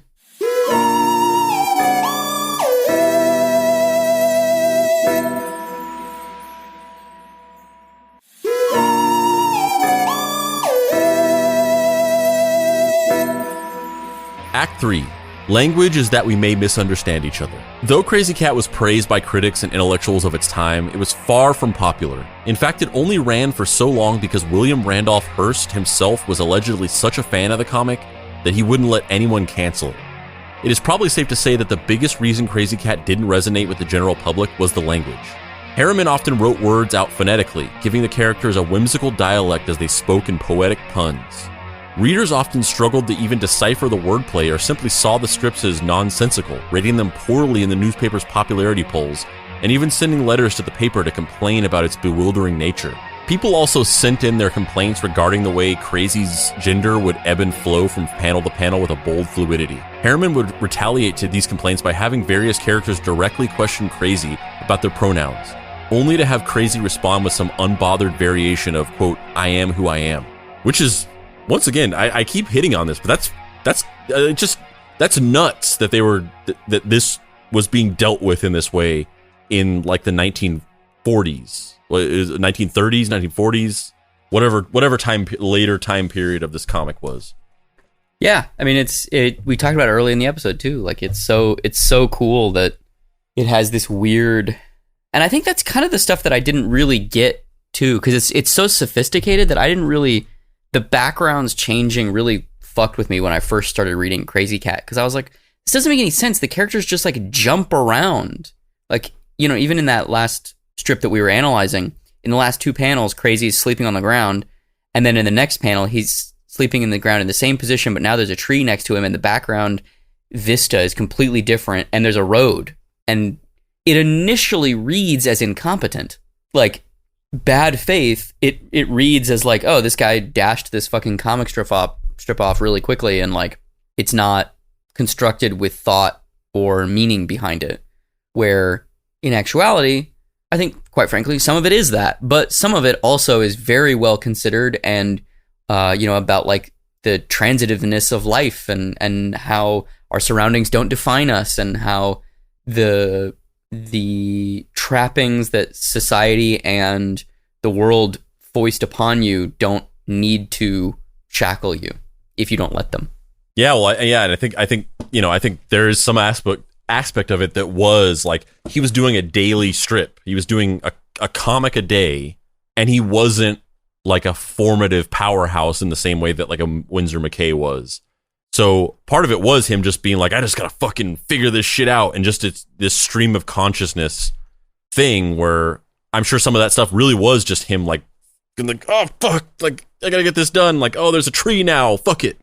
But in that process, like that's not necessarily a bad thing, right? Like the way that you can like force out pure uninterrogated subconscious inspiration by just like having to get something done and not having time to stop and think about it can sometimes create really great things. I mean, honestly, if I'm not trying to compare us to this at all, but sometimes that's how this show goes, where I have like a very small window of time every week where I can edit the show, and because of that, sometimes I'm just powering through this, like trying to get this done, and sometimes I kind of end up like listening to an episode after the fact and just being like, damn, like this is really good. Like I didn't have time to stop and like overthink things, and I just had to like get through this, and the end result can sometimes be surprisingly really interesting and unique because I didn't have that ability to overthink it and like over-engineer it.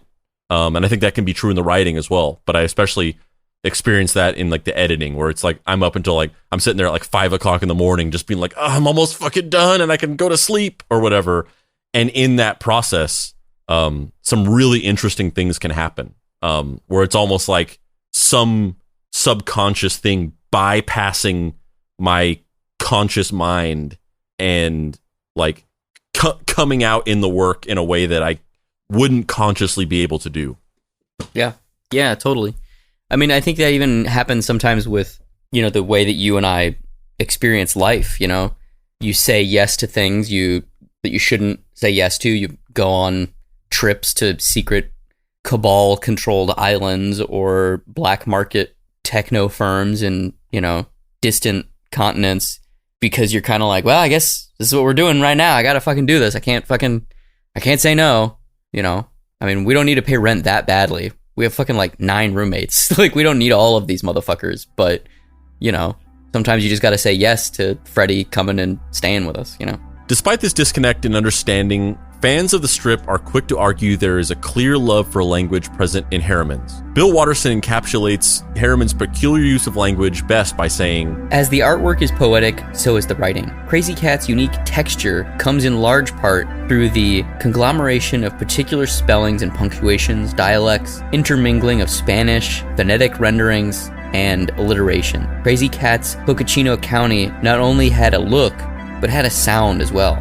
Slightly foreign, but uncontrived." Because of its particularly poetic nature, fans of the strip often state that the comic has an entrancing quality to it, a particular bewilderment which compels them to spend hours at a time doing nothing but meditating on the possible meanings presented by just a handful of pages.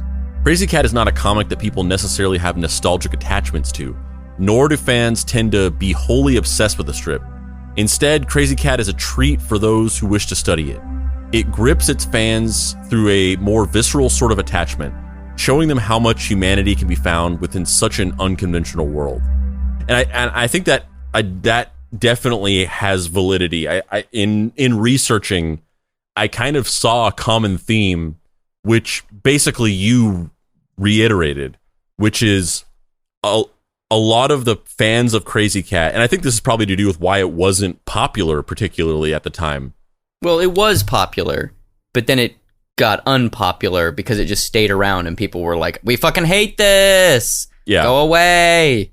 But a lot of the contemporary fans of it, they all kind of say the same thing that you kind of said, which is like, I read this when I was a kid, or I saw this when I was a kid, and I just did not get it. And I was just like, this is weird. And it wasn't until I was an adult, basically, and I revisited it, that I suddenly got interested in the bigger things going on with the strip, and I became a huge fan of it. And it became about this rediscovery of the comic as an adult in a new context, and then starting to analyze it with an adult mind. And so there are not many people who have any kind of nostalgia for it, where they're just like, yeah, I read this when I was a kid and I loved it. And now, I to this day, I just still love this property. It seems like the story is always like, I read this once when I was a kid, thought it sucked, and then later on rediscovered it and realized it was the best comic ever. Well, the first time I read it too, because I read most of it, or not most, because I read some of the more early stuff, it just kind of was fine. And then but in a modern way, not in a 20s. not in a 1920s fine. It wasn't fine. It was fine. But also when I tried to get into the later stuff, Krazy Kat's nose freaked me out, because this is so strange. He's like a human man's face, and not a cute, abstracted human man's face.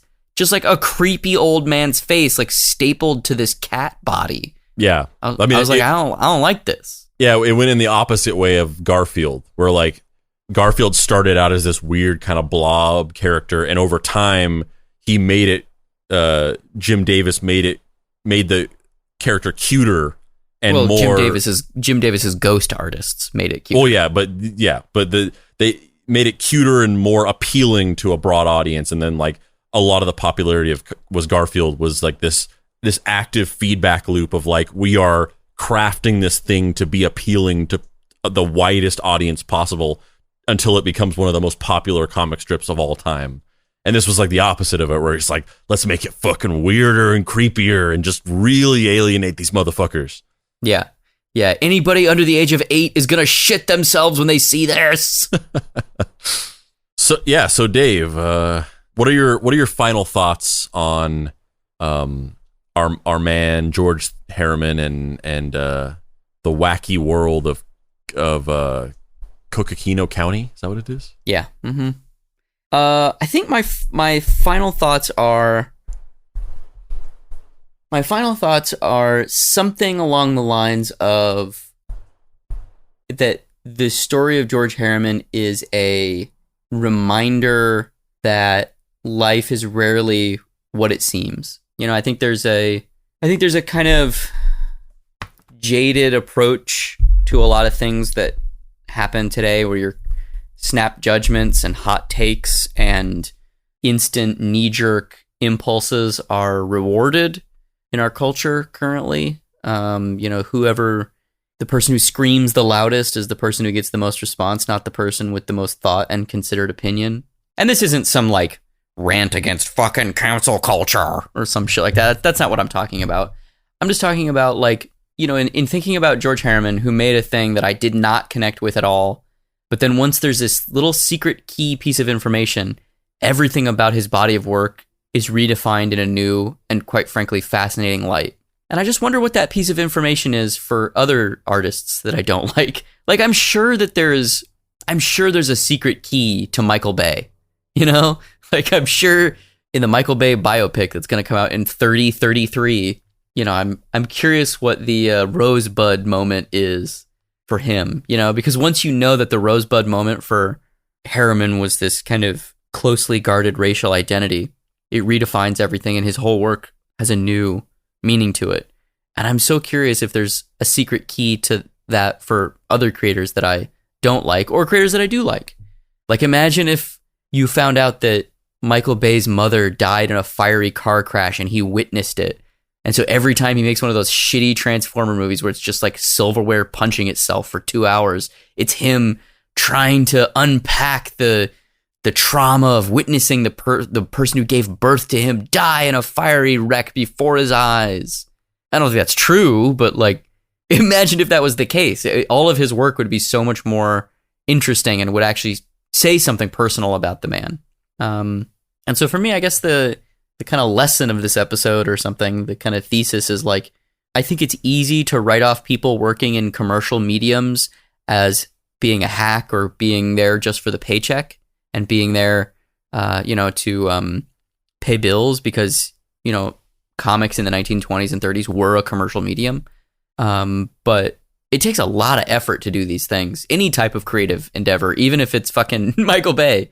He made 5 of those Transformers movies. They spent like $1 billion on those things. I'm sure they mean something to him. I don't know what, but they mean something. And I'm very curious about what that is. Not just for him specifically, but for creative people in general. And I'm kind of glad that I don't know, because there's a strange beauty in that, right? I obviously I am obsessed with people who are driven by obsession. And I like strange outsiders and misfits and individuals who are compelled by these bizarre compulsions. But in this very specific example, much like Henry Darger, as you mentioned earlier, it's so fucking sad. It's just so fucking sad. And I guess on one level, it's really beautiful that he was able to take all that trauma and create this thing that helped bring people together. And yeah, it might have been divisive, and certain groups of people read it and were like, I don't like it, he fucking talks weird. But it's a fucking 100 years later and we're still talking about Krazy Kat. So couldn't have been that much of a waste of time. Spandrew, what are your final thoughts? Yeah, I mean, I think everything you kind of just laid out is almost it's this tapestry that I think is really relevant to our modern human struggle in an age of reactionary thinking. Kind of what you said at the beginning of like, oh, this isn't a tirade against cancel culture. And I think that the key there is that very explicitly these things have much more nuance than these kind of like binary ways that we think about things. You're either saying one thing or you're saying the other. There's no middle ground. You either can be like fully in support of something or you are fully against it. So to the point where you have to give that preface of like, I'm not ranting about cancel culture. That's not what I'm doing right now. And I think that is very relevant to this, because I think this is true. I think this is true of the entire spectrum of the human condition, not just artists and the way that their work is informed by their inner traumas and their unknown inner lives. I think that that's just true in general, like ranging from like really big sweeping examples to little stupid examples. I as at one little data point, years ago in my early 20s, I might have been like 21 or maybe even like 20. I was working at a bookstore, and one day I went to work and I had basically just gotten broken up with. I got dumped, and I was in my early 20s, and that was affected me a lot more than maybe it would later on, and handful of years later when I was maybe a little bit more mature.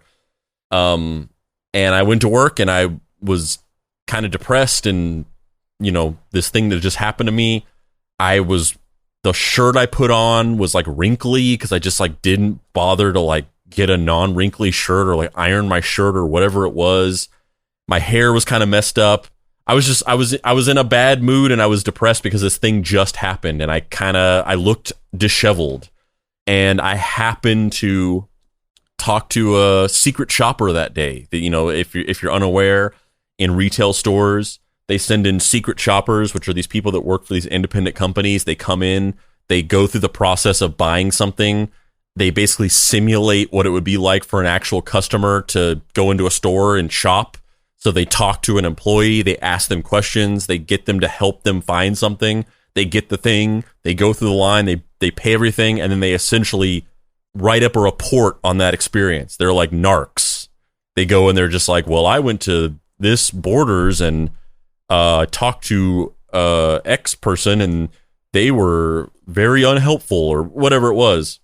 And then you literally get scored, and then you either get like a pat on the back for doing a good job, or you get in trouble. And I got a secret shopper this day, and so a couple days later I got told by my manager, like, you have this secret shopper write up, and they basically said that you like seemed aloof, and you just like looked like you were a mess. You were just like, your clothes were all wrinkly, and you just, and I got a bad score because of this. And it just really, it makes you think about the fact that like, you don't know what anybody is going through at any given time. There is like an unseen world of context to every person. And I'm not saying that like justifies it. I'm not saying that like, oh, like whenever somebody's horribly racist, or whenever somebody like murders somebody, like what's really going on there? Like, I'm not saying that. Like there are limits. Yeah, we're not saying that everyone who draws horrific Sambo illustrations and makes multiple virulent racist comic strips in the 1920s is secretly harboring a deep-seated trauma involving them being stripped of their racial identity. But it does happen. Yeah. And if you really want to dig into that, you can say that, like, people who buy into these systemically racist structures are part of a larger system of white supremacy that is just marbled throughout the society of the world. And so you could say that maybe there is some context there, that, we're all a product of our environment. But yeah, I'm not saying that this just somehow just give everyone the benefit of the doubt. That's not what I'm saying. But what I'm saying is that there are unseen worlds within every person that you have no idea about. Every human being has their own conception of themselves, and then every single other human being has a different conception of that person. You are a different human being to every single person in the world. Every person has a conception of every person that makes them an entirely different human being based on context and things that they do know about you and the things that they don't know about you. And every person has something that you don't know that's happening that might provide a completely different context to their actions and the things that they've said and the things that they've done. And, this is a particular spotlight on a situation like that, where we can now look back and be like, oh man, like in a certain context, this was a dude much like a lot of these other white cartoonists of the time, like Winsor McCay, who had this whole career of these harmful racial stereotypes and playing into minstrel illustrations and the culture of the time around like entertainment focused around racial tropes. And then you learn this one detail that completely changes all of it, and it just recontextualizes it as this whole other thing. And it's like, how many, to your point about Michael Bay, how many other situations is there something like that going on? And you do see it. Like, for years there was a point whenever Louis C.K. was like a hero who like defeated Dane Cook. Like, Dane Cook was this massively popular stand-up comic that was like a very mainstream kind of like stand-up comedy that your dad and then your like immature little brother would love. And then like Louis C.K. came out and he's like, you stole my jokes and you stole all these other people's jokes, and like he like destroyed that guy's career, and it was like that he's a hero. And then now we have a completely different conception of that dynamic. And now Dane Cook came out and was like, you stole my dick and you were jerking off in front of all these people unconsensually with my dick. Stop doing that with my fucking dick, Louis C.K. Yeah. And, Louis C.K., we have a completely different conception of him. We've learned some very different things about him than what we knew at the time. And now in retrospect, it's like, what was Dane Cook like a villain? Maybe he was just a guy who just had some comedy that just wasn't certain people's cup of tea, and maybe we gave this guy an unfair shake. Maybe he was just a guy who had a certain style and just didn't resonate with us, and yet we had to like crush him, and these things happen all the time, and those are just that's an example of a story we know about, and all of that leads to the fact that we do live in a moment right now where things are very reactionary, and I think that we all kind of collectively think that we have everyone figured out, and we're very quick to just be like, I know the truth about you from the very sliver of information that I get from your public life or your social media presence or whatever it is. And I think that we all have been lulled into this culture by the social media and the internet, where we all kind of think that we know everything about everyone and everything. And we're very reactionary in our assessments of things. And sometimes those things are accurate. Like, sometimes somebody is a fucking scumbag and they get rightfully called out. And sometimes maybe that's not necessarily the case. And sometimes we just think we know things with very little information. And, to use kind of like a reference that's going to just date this episode completely, that the whole like Will Smith, Chris Rock thing, like people were so quick to have reactionary hot takes and opinions on that whole situation. And I think everybody who immediately started tweeting their hot takes, like every single person, regardless of what their opinion was on that, time made a fool of everyone, because everybody had, there was all these opinions like, oh, like Will Smith committed assault and he should be arrested. There was that take. And then there was the take of like, he was standing up for his wife. He was really just doing what he was defending his woman or whatever. Yeah. And then like over time, people started to analyze the situation a little bit more, and people started to maybe realize like, oh, maybe it's not that simple. Maybe there are some complexities to this.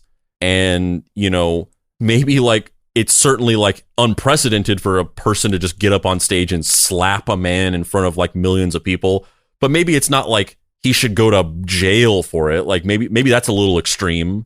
And then there's like all the, there's like the complexity of like Chris Rock, was mocking her bald head and she has alopecia. So, and there's all this context of like culturally, there's all these things about like black women being belittled for their hair that makes that joke more significant than it was. And it's like, then people were talking about how it was ableist because she has alopecia. But then like later on it was like, oh, but also like Chris Rock literally is autistic, and like he has a condition where he can't understand social cues. And so you have a guy going on stage, somebody makes a joke not realizing that it's offensive, and then somebody gets on stage and like slaps him, and it's like, you know, maybe there's a little bit of ableism there. Like there's all these complexities to it, and I'm not even giving an opinion on any of these things, or even saying, I'm not coming down on either side. But my ultimate point is like, this is a complex situation with like a million moving parts to it, and yet like as a society we have just been hardwired to be like, must have hot take immediately, must get my opinion out there as soon as possible. And then everyone just ends up looking like a fucking idiot like 5 minutes later, because it's like, maybe just shut the fuck up and like listen and observe and learn things before you have your weird, like, I'm Judd Apatow and I'm going to make this weird hypothetical scenario and be like, he could have killed him if he had like tripped and fallen and like $1 million babied his neck on a chair. Like, what are you talking about? Like, what is this weird scenario you're making up to make this point? And yeah, I like, this is a big topic, and I'm kind of going into a million different places. But I guess what I'm ultimately saying is that we live in a very reactionary time, and this story of George Herriman is like an anchor point that can really just make you stop and think for a second. As you said at the beginning of this, nobody is ever quite what they seem to you, and maybe everybody should stop and consider things and realize that like almost nothing in this world is a binary, and there's many different details and many different nuances of situations. And this is one of the most extreme examples of that, where without a certain tiny piece of information, his entire body of work has a completely different context. And then incorporating that one little puzzle piece changes the entire thing and makes it a completely different body of work. I'm Dave Baker. And I'm Andrew Spice. This has been Deep Cuts. If you'd like to find me on the internet, you can do so at heydavebaker.com or on all the socials at xdavebakerx. You can find my books, Everyone is Tulip, Night Hunters, Star Trek Voyager 7's Reckoning, Action Hospital, Fuck Off Squad, and all of the other ones on the internets.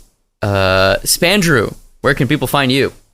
You can find me wandering listlessly through the Arizona desert, waxing existentially about the complex inner workings of the human condition with just a fucked up, weird cat face. And you can't. Which one of us is crazy? Which one of us is crazy, and which one of us is Ignatz? I feel like well, size wise, you would be Ignatz, but I feel like you might be Krazy Kat. I'm into it.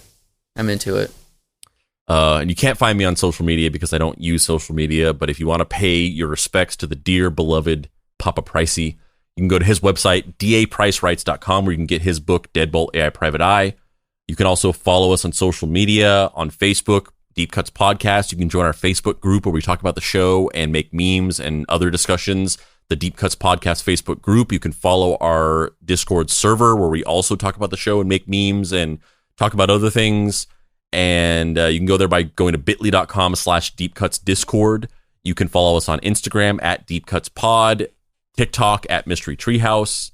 You can go to our website and click on the shop, and you can get some shirts and hats and coffee mugs with Deep Cuts graphic designs on them. You can get our Mystery Treehouse Investigation Agency patch by going to deepcutspod.com and going to the shop. You can also still pick up the Simple Code Tape Comic Hybrid. Who knows when the fuck this episode is going to come out, but at the time of recording, I just got a new shipment of the tapes in, and I have enough stock to ship out to the current people who've bought the tape and have some left over. So there will still be tapes to buy. So if you buy the tape, you will likely be able to get it within 3 or 4 days. And if not, and the tape continues to sell, then I obviously will also still order more, and you'll be able to get it within 5 or 6 weeks. It is a cassette release of our 9-song Napster musical that also comes with a 5-page full-color comic in the tape. Yeah, that's it.